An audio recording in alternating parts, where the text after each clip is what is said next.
I watched every moment. It's the hardest thing any mother could ever have to do.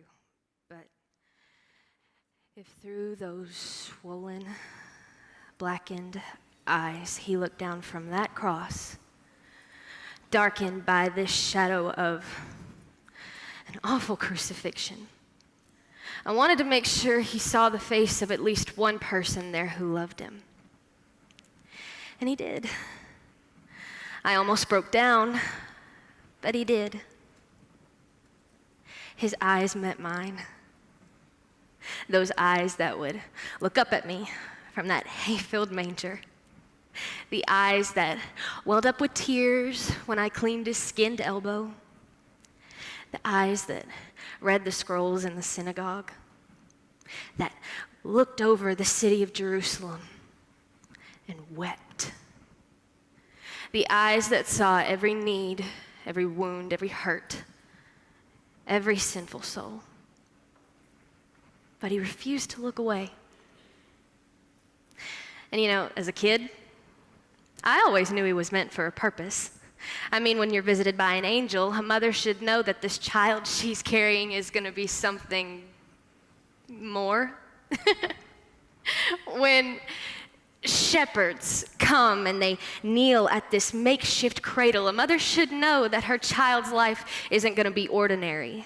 When wise men bring in these gifts worth more money than a carpenter shop brings in a year, a mother should know that Yahweh has a plan bigger than she can wrap her mind around. When a mother finds her son explaining the law and the prophets to the greatest teachers in Jerusalem, she should be fairly certain that there's something different about this boy. When your son looks you in your face and says he has to be about his father's business, and something in you knows he doesn't mean carpentry, your heart hurts with the knowledge that this road isn't going to be easy. When your son transforms plain water into the finest wine, when he restores sight, heals the sick, even raises the dead, you know this proves the divine intention behind his birth. These are the moments that I've treasured in my heart. But a mother will worry, won't she?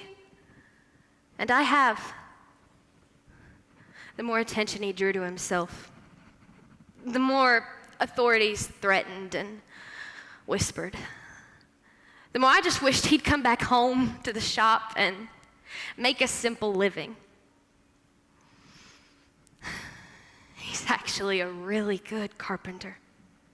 From the time Joseph taught him the skills, he worked so hard to master them. And I used to love to watch him work.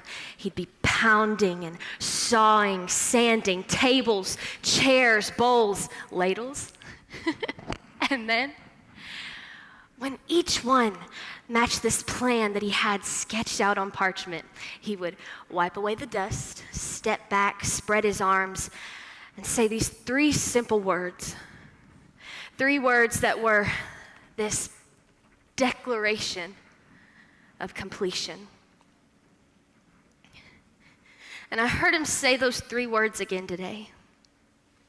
And any mother knows, I knew, they meant the same thing, though infinitely magnified. No furniture, no housewares this time. But still, there was this plan, sketched out and in place since before my son was formed, and I assume much longer.